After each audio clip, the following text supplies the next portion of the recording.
Assalamualaikum warahmatullahi wabarakatuh. Waalaikumsalam warahmatullahi Perkenalkan, nama saya Nakita, asal dari Tangerang. Izin memperkenalkan diri, izin bertanya, maaf grogi. Jadi 1 tahun terakhir itu saya tuh berada di titik terendah saya, yaitu kayak lingkungan yang toksik, pertemanan, sekolah, bahkan transisi ke kuliah, terus keluarga segala macam. Habis itu saya kan kebetulan dari transisi sekolah ke kuliah itu kosong 1 tahun, itu kayak gap year gitu. Terus karena di titik terendah saya itu, saya niatkan untuk mau umroh nabung sendiri. Terus abis itu saya alhamdulillah dikasih rezeki sama Allah bisa berangkat sendiri. Terus abis itu saya ikut forest campnya Ustadz Hanan juga. Oh, Masya Allah. Di Forest camp bulan berapa? di batch berapa ya, waktu bulan Maret. Oh ya, Iya, ada saya. iya benar. Terus habis itu saya ikut udah insya Allah udah 3 kali ikut sharing time juga. Dan saya jujur dari awal tadi pembicaraan Ustadz itu sangat mengingatkan saya buat kayak memotivasi saya lagi, karena alhamdulillah dari yang sudah saya lakukan itu, dari ikhlas, sabar, husnuzon sama Allah itu insya Allah udah sedikit saya terapkan terus menerus setiap hari di kehidupan saya. Jadi buat pengingat aja, reminder di sharing time hari ini. Terus abis itu saya bertemu dengan teman saya di 2 bulan terakhir ini. Dia itu cerita semua masalah tentang kehidupannya, tentang kekecewaannya, tentang masalah hidupnya yang hampir sama saya dari tahun lalu, dari 2 tahun terakhir saya. Terus abis itu saya kan bukan ahli ilmu atau ahli agama gitu. Jadi saya hanya sharing pengalaman saya dan solusi yang pernah saya lakukan. Salah satunya kayak tadi saya ikut sharing time, saya belajar bareng-bareng sama teman-teman tentang sabar, tentang ikhlas, dan tentang berhusnuzon sama Allah. Apalagi saya semenjak mempelajari itu, saya tuh termasuk yang percaya banget sama takdir Allah. Jadi apapun yang Allah kasih, apapun yang saya lewatin, ya itu berarti emang takdir dari Allah. Nah, terus abis itu saya tuh udah sharing, udah mencoba buat kayak ini aku juga pernah loh kayak gini. Saya sharing dengan halus, karena kan orang yang seperti itu nggak bisa yang langsung lo tuh kayak gini, lo kayak gini, nggak bisa langsung keras kayak gitu kan. Saya coba pelan-pelan untuk rangkul dia. Terus abis itu saya sharing bareng teman-teman saya yang ilmu atau yang pernah saya lewatin. Terus abis itu, tapi beliau ini kayak agak keras gitu dengan dirinya. Jadi udah coba ngobrol terus, udah coba udah coba dapet kayak pelajaran terus, tapi beliau ini tuh kayak keras dengan dirinya. Dia tahu kalau misalkan itu tuh nggak baik untuk dia, tapi kan saya sebagai temannya tuh mau terus untuk ngerangkul, mau terus untuk kayak ayo dong sama-sama kita lewatin bareng-bareng. Karena jujur saya pernah lewatin hal itu dan alhamdulillah saya bisa melewati hal itu. Jadi kayak saya mau ngerangkul dia, cuma karena sifat dia yang keras ini susah banget. Jadi saya mau tanya bagaimana saya harus, dan saya apa yang harus saya lakukan untuk menghadapi orang-orang seperti itu. Apalagi teman saya yang seperti itu bukan cuma satu aja, Ustaz. Itu Kerasnya keras kayak gimana ke dirinya sendiri?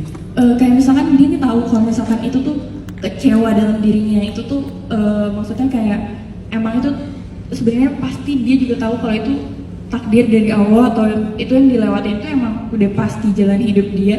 Tapi dia tuh gak mau bergerak untuk bisa untuk kayak ikhlas atau untuk ngelewatin hal itu. Jadi kayak fase dia itu stuck di ya titik terendahnya aja. Dia gak mau memperbaiki hal itu gitu.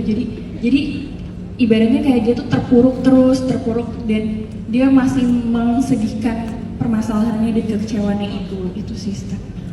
Terima kasih. Barakallahu. Boleh, mau tepuk tangan? Boleh. Alhamdulillah. Mbak Nakita. Ya.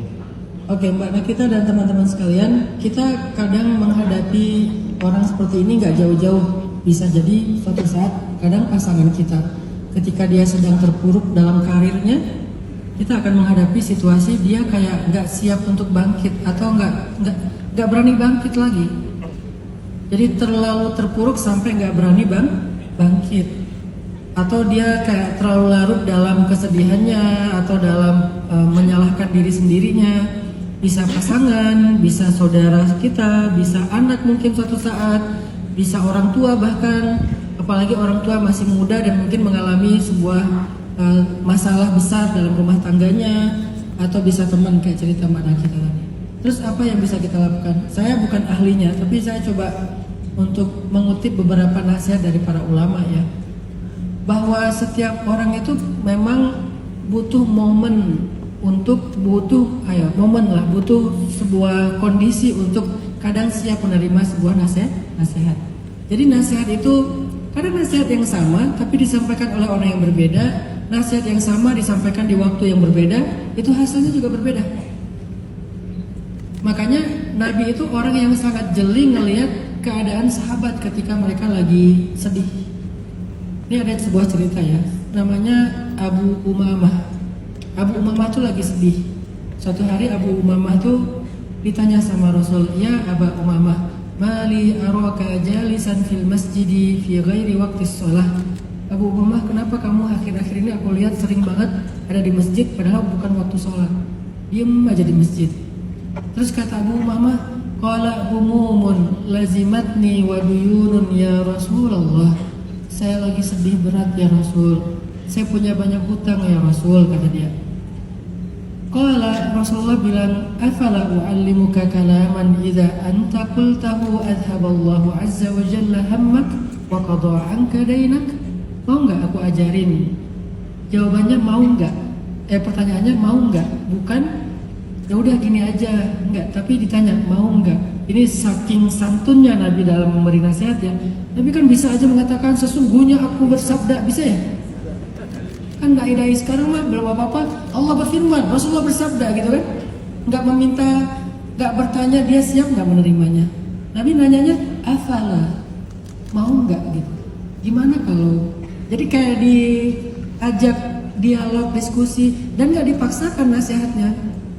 Makanya nasihat itu harus sangat hikmah. Ud'u ila sabili rabbika bil hikmah. Hikmah itu salah satunya adalah al-isabatu fil amal, tepat dalam sikap. Jadi tepat dalam sikap itu kayak Jeng jeng. Maaf.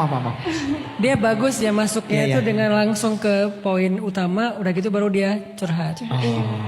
Kak Saya Wir. bukan rumah tangga kok, tenang. Oh, iya. Enggak nanya, enggak nyerupanya. Kak Wirda ya? Winda. Iya. Saya cerita sedikit tentang kehidupan saya. Saya sudah bekerja selama 12 tahun. Saya pengen pindah kerja. Yang saya mau sesuai. Kebetulan saya di bank. Saya pengen yang nggak di bank dan sesuai yang di hati saya. Saya ngelamar kerja nggak pernah diterima Ustadz. Gimana caranya biar saya ibadahnya lebih fokus agar Allah mendengar doa saya.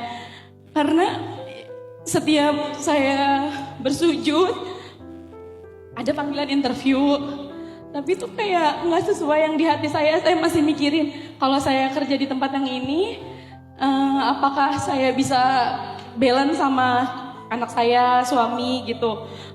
Tapi saya takut buat ambil yang kalau saya ninggalin tempat saya yang lama. Kalau kayak gini gimana cara netapin hati agar saya kuat milih dengan pemilih yang dipilih sama Allah.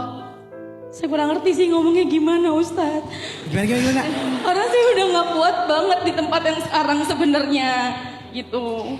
Bentar Mbak Winda. Apa amalannya ya Ustadz? Itu Oke, maksudnya. Mbak Winda kalau boleh nanya, masih boleh nanya kan? Boleh. Mbak Winda itu sebetulnya masalahnya idealisme atau kenyamanan di situ? Kenyamanan. Oke. Ya. Ya udah. Terima kasih Ustadz. Tolong dikasih tahu detail apa ibadahnya. Siap. Detail apa ibadahnya, doanya, suratnya apa. Lengkap, oke. Bener-bener detail berarti. Ustaz. Karena aku dengerin Ustadz di Spotify itu kayak ini belum dapat jawaban yang saya inginkan karena saya nggak ngerti ayat berapa. Berarti Mbak Winda harus suratnya. bikin podcast sendiri mungkin ya biar lebih Iya, betul. jelas gitu ya. Iya. Ya, baik, Mbak Mohon Winda. maaf kalau pertanyaannya kurang Sama-sama. jelas tapi insya Allah Ustadz paham apa yang saya maksud. Gitu. Oh ngerti banget sih.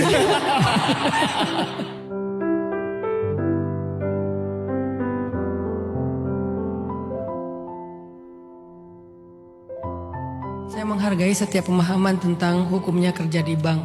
Ada yang mengatakan nggak apa-apa dengan syarat, ada yang mengatakan nggak apa-apa tanpa syarat karena pemahaman fikih yang tertentu, ada yang mengatakan apa-apa tanpa syarat, memang harus keluar sama sekali gitu. Itu semuanya pemahaman fikih lah.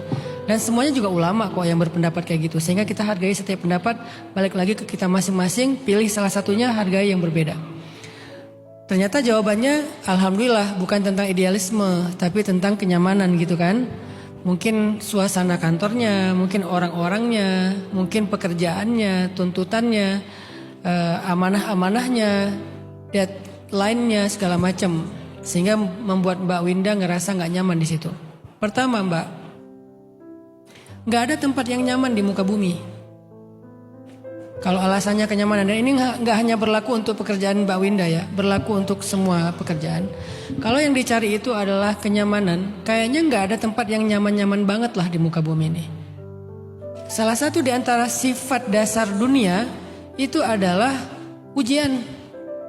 Dunia itu selain kesenangan yang semu, dia juga ujian. Di mana-mana kita akan diuji dengan ujian yang tetap ada, dengan ujian yang berbeda-beda. Mungkin hari ini diuji dengan orangnya, besok diuji dengan tugasnya. Mungkin hari ini diuji dengan teman setimnya, besok diuji dengan atasannya. Allahu a'lam.